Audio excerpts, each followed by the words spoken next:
Hello, welcome to Kush News, the newscast of the African diaspora. I'm your anchor, Ochanda, daily bringing you the top stories from Africa and the Caribbean. Let's take a look at today's news on Tuesday, December 5th, 2023. We go to Sudan, where both sides have reached a deadlock. The African Union and other mediators have indefinitely suspended talks between the Sudan Armed Forces and the Rapid Support Forces in Saudi Arabia.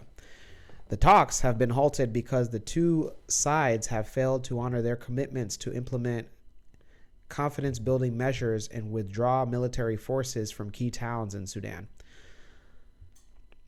On November 7th, the two parties reached an agreement defining measures to facilitate humanitarian access to civilians. They also agreed to implement confidence-building measures and to allow the arrest of former regime leaders who have escaped from prison. Since the start of these talks, they have reached a deadlock. The two parties have been warring since April 15th. The war between the Sudan army, led by General Abdel Fattah al-Burhan, and the paramilitary force known as the Rapid Support Forces, led by General Mohammed Hamdan Dagalo, aka Hameti. This war has so far left 9,000 people dead and displaced more than 6 million, according to reports. Those in Sudan. Let us know your thoughts. Let us know on if you feel that a long-term ceasefire or an end to the war will come in the next coming year. Let's go to South Africa, where Hamas representatives are in the country. Senior officials from Hamas joined Nelson Mandela's family as tributes to South Africa's first president on the 10th anniversary of his death took place. South Africa, a supporter of the Palestine cause, is one of the countries most critical of the massive and deadly Israeli bombardment of Gaza.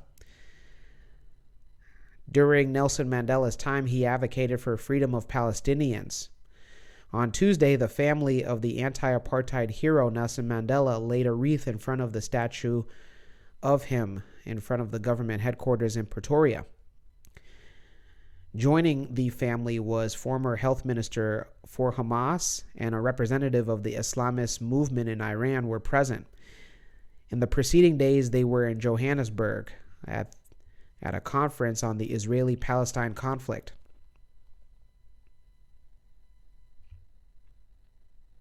Last month, the African National Congress supported a motion in the National Assembly calling a closure for the Israeli embassy and a suspension of diplomatic relations of Israel in protest of the war. The city of Pretoria has officially asked the International Criminal Court to investigate what President of South Africa, Cyril Ramaphosa, has described as war crimes committed by Israel in Gaza. The war between Israel and Hamas has entered its 60th day today. It was triggered by a bloody and unprecedented attack by the Palestinian Islamist movement on Israeli soil. According to Israel, 1,200 people, mostly civilians, were killed in the attack, during which around 240 people were kidnapped. In its latest report on Monday, the Hamas Ministry of Health put the death toll of Gaza citizens at 15,899. Those in South Africa, let us know on your thoughts on the Hamas representatives being in the country and paying their tributes to Nelson Mandela. Let's go to East Africa, where an American and East African Tanzanian musician are in the country. Celebrated American hip-hop singer Kendrick Lamar and Tanzania's Zuchu are in Kigali to headline Move Africa, slated for December 6th. The American rapper arrived in Kigali today, while Zuchu arrived last night. The artist will be joined by Rwanda's comedian Arthur Nkusi, as well as Kenya's actress Aziad Nasenya. Rwanda is hosting Move Africa, and it will be hosting Move Africa every year for the next 5 years. And each year, additional countries will be added to the tour schedule with a goal of expanding to 5 countries by 2025. This inaugural event, Move Africa, will focus on the need to strengthen health systems with a specific emphasis on supporting community health workers. The Move Africa will be headlined by Global Citizen Festival. It's an annual music festival where fans act towards ending extreme poverty to earn free tickets. The festivals bring together global citizens, artists, activists, and world leaders with one collective mission dubbed Ending Extreme Poverty Now. Those in Rwanda, let us know on if you got your tickets for Move Africa or the Global Citizen Music Festival. Hopefully next year Kush News gives a chance to join that. We just heard about that today, so awesome. Let's go to the Caribbean and end it there. We go to Dominica, where they signed a memorandum with Trinidad.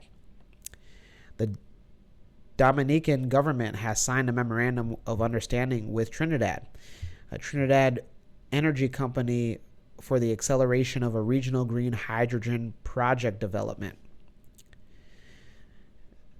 The environment minister for Dominica signed the memorandum, said that the objective is to work towards the realization of the Caribbean's significant geothermal and other clean energy resources.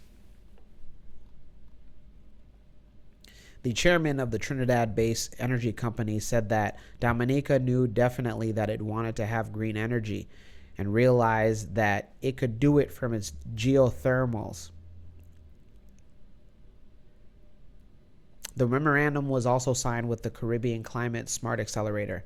This accelerates a priority initiative towards climate smart zones, delivering resilience and social development and economic growth for the Caribbean. This was formed back in 2017 by Caribbean leaders to strengthen the region's readiness and response to natural disasters.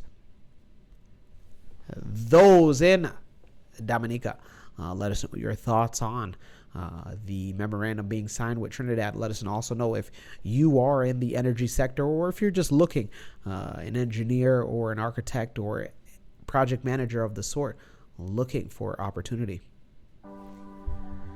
Let's stay in the Caribbean and end it with the Bahamas, where the tourism sector broke its record.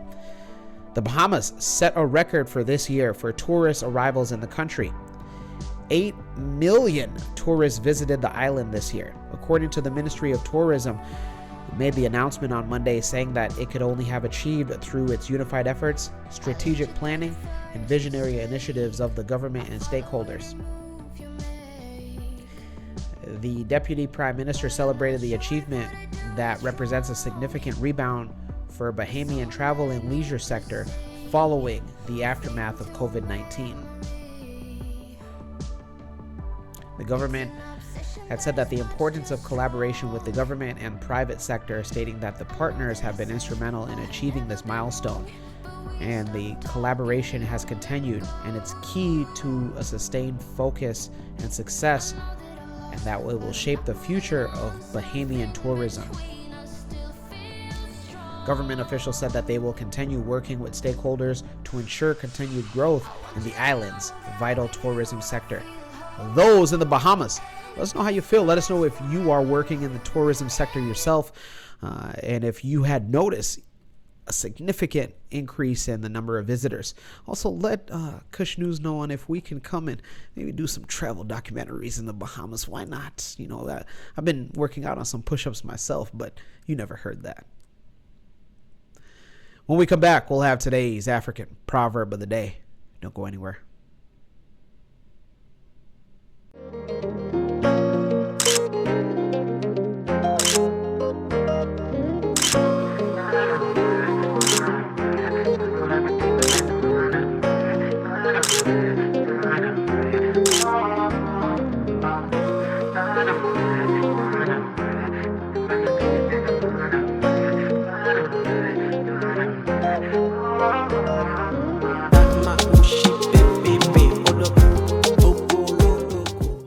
Welcome back. Let's take a look at today's African proverb of the day, and it comes to us from Ashanti.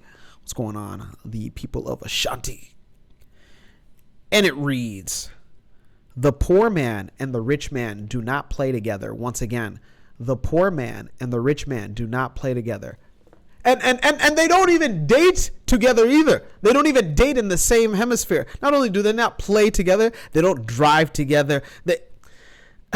Their kids don't even go to school together. You understand? Being a rich man, hey, it gives you access to so many things.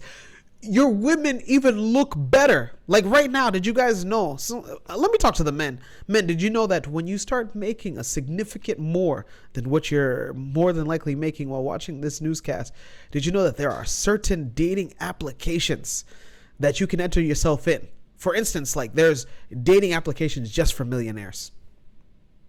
Just for millionaires. Just think about that. Just really think about that.